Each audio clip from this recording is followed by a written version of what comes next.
Si les rougeurs et lésions de la dermatite atopique sont visibles sur votre peau, c'est en fait sous la surface que tout se passe. La dermatite atopique est plus qu'une maladie de peau. Cette maladie est due à une anomalie de la réponse immunitaire entraînant une inflammation dans l'organisme. C'est cette inflammation interne qui cause les symptômes que vous connaissez. La dermatite atopique provoque des démangeaisons intenses et persistantes.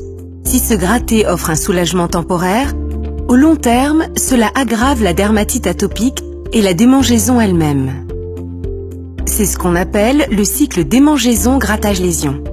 Votre peau est composée de 3 couches.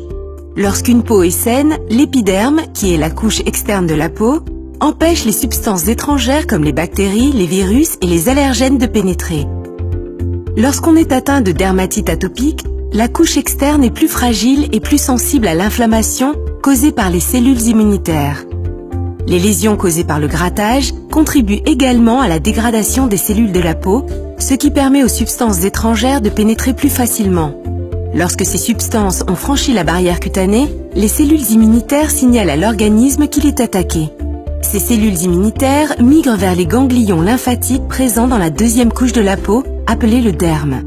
Une fois dans les ganglions lymphatiques, elles activent les cellules de défense appelées lymphocytes T auxiliaires.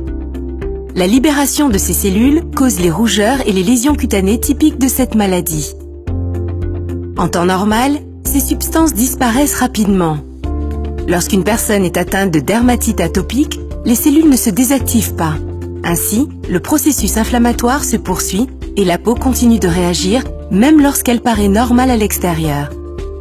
Même si vous n'avez pas de lésion visible, l'inflammation est encore active sous votre peau.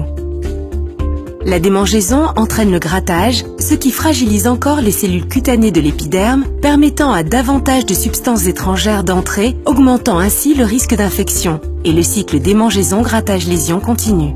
Sanofi Genzyme et Regeneron s'engagent à faire avancer la recherche en dermatologie pour répondre aux besoins non satisfaits des patients souffrant de dermatite atopique modérée à sévère.